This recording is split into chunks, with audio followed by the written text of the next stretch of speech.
안녕하세요. 똑똑한 형팀장입니다. 저는 1년에 200여 개 업체를 자문하는 경영 컨설턴트입니다. 오늘은 소상공인 정책자금을 통해서 저렴한 금리로 운전자금을 좀 조달한 실제 사례를 좀 소개해 드리겠습니다.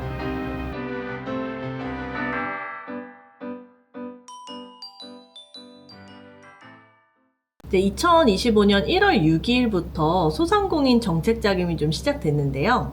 이 자금은 운전자금 이제 최대 5억 원까지 활용이 가능하고 이제 기준 금리는 3.12%입니다. 자금 신청 대상은 융자 제한 대상이 아니라면 모두 신청 가능하십니다. 그래서 어떤 게 이제 대표적으로 제한이 되냐면 첫 번째는 너무 당연한 말인데 세금 체납이 되면은 당연히 정책자금 신청 어려우시겠죠. 두 번째는 이제 휴업이나 폐업하는 경우에도 안 되고요. 세 번째는 이제 최근 5년 동안에 소상공인 정책자금을 3번 이상 받으신 분들은 좀 어렵습니다. 아무래도 좀 많이 받았기 때문에 지금 소상공인 정책자금도 신청하시는 분들이 워낙 많아서 그런 분들은 제외가 되고요. 그리고 동일 연도 내에 부결이 났는데 6개월이 경과하지 않는 경우도 안 됩니다. 2025년 지금 1월이잖아요. 좀 유리한 게 좀 집중하셔야 하는 게 만약에 작년 말에 부결이 됐으면 아직 6개월이 안 됐잖아요. 그럼에도 동일 연도가 붙었기 때문에 24년도 말에 안 되신 분들 25년도 초에 충분히 가능하십니다. 그렇기 때문에 저번에 안 된 이유 분명히 이유를 아실 거예요, 대표님들. 그 부분 좀 보완하셔가지고 올해 재신청하시면 됩니다. 오늘 좀 소개해드릴 사례 같은 경우는 좀 최근에 자금이 나간 경우고요. 식당을 운영하시는 대표님께서 소상공인 정책자금을 받은 사례입니다. 그래서 의외로 이제 식당 운영하시는 분들이 정책자금 받으실 수 있는데 모르는 경우가 좀 많으시더라고요. 식당을 운영하시는 분들이 소상공인 정책자금 어떤 프로그램으로 받으실 수 있는지 좀 설명드리겠습니다. 대표님들께서 좀 고민을 하시는 게 이제 2024년에 대표님께서 저를 찾아오셔서 정책자금 사실 좀 어렵다라고 말씀해 주셨어요. 그래서 좀 막연할 수 있거든요, 당연히. 어디부터 신청하셔야 되는지 모르겠다고 하셨고 자금이 절실하게 필요하셨는데 복잡한 과정 때문에 이미 지원을 하시기 직전에 좀 포기하셨다고 하시더라고요.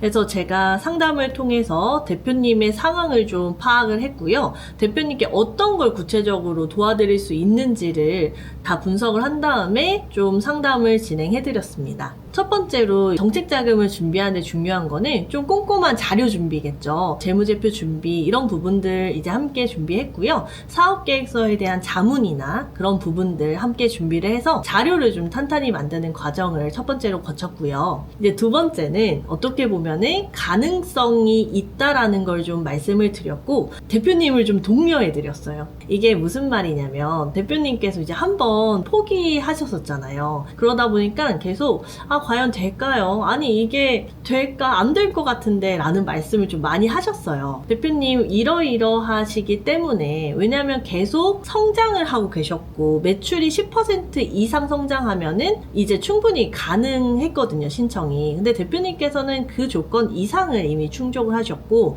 우리 자료 준비도 다 잘 됐기 때문에 가능하다라는 좀 독려를 해드렸고 그리고 아무것도 하지 않으면 어차피 아무것도 변하는 게 없잖아요. 이 말씀 딱 드리니까 대표님께서 그래 안 될 때 안 되더라도 한번 신청은 해보자 이런 마음가짐을 가지고 신청 바로 하셨습니다.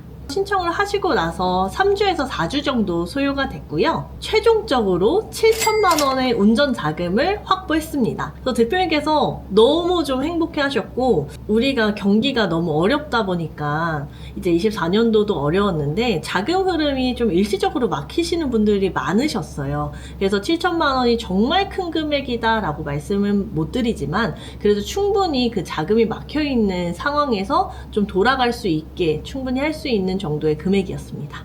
단순히 이번에 이런 부분만 자문을 드리는 게 아니라 대표님께서 가지고 계시는 금리가 좀 높은 대출들을 확인을 해서 대표님께서 좀 신용등급을 좀 더 높여 드릴 수 있거나 가점을 받을 수 있는 사항들을 좀 정리를 해서 다른 은행으로 가거나 조금 다른 정책자금을 찾아들여서 고금리로 좀 사용하고 있는 걸 대환하는 걸 좀 도와드렸고요. 너무 바쁘셔서 챙기지 못하는 세무적인 부분, 노무 업무적인 부분들 전반적으로 좀 컨설팅을 해드렸어요. 대표님께서 이게 자금 조달뿐만 아니라 내가 앞으로 어떤 식으로 좀 경영을 하면서 어떤 부분이 필요한지에 대해서 조금 감이 잡히기 시작한다고 말씀해 주셔서 좀 많이 뿌듯했습니다. 매출이 성장하다 보면은 어떤 구간에서는 뭐가 필요하고, 그리고 성장하고 나서는 또 어떤 자금과 어떤 정리가 필요한지 좀 다르거든요. 그래서 그런 부분들 좀 단계적으로 설명해드렸고, 앞으로도 좀 지속적으로 관리를 해드릴 예정입니다.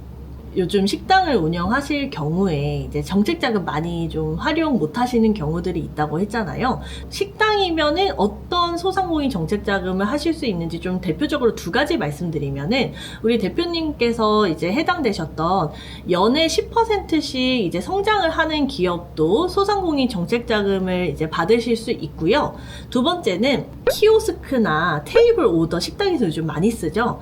만약에 키오스크, 테이블 오더를 현재 사용하고 계시면은 소상공인 정책자금 신청하실 수 있습니다. 그렇기 때문에 좀 이런 시스템을 도입할 생각이 있거나 도입이 되어 있다 하시면은 소상공인 정책자금 충분히 도전하실 수 있습니다.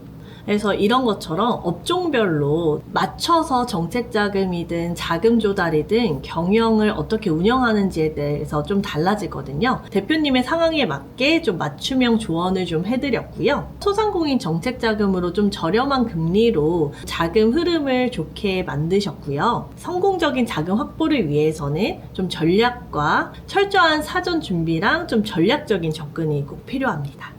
그래서 대표님 상황에 맞는 좀 맞춤형 자문이, 경영 자문이 필요하신 대표님들께서는 저희가 100% 무료로 첫 상담 진행해드리기 때문에 필요하신 분들 좀 부담 없이 연락 주시면은 상담 도와드리겠습니다. 구독과 좋아요 부탁드리고요. 지금까지 똑똑한 형 팀장이었습니다. 감사합니다.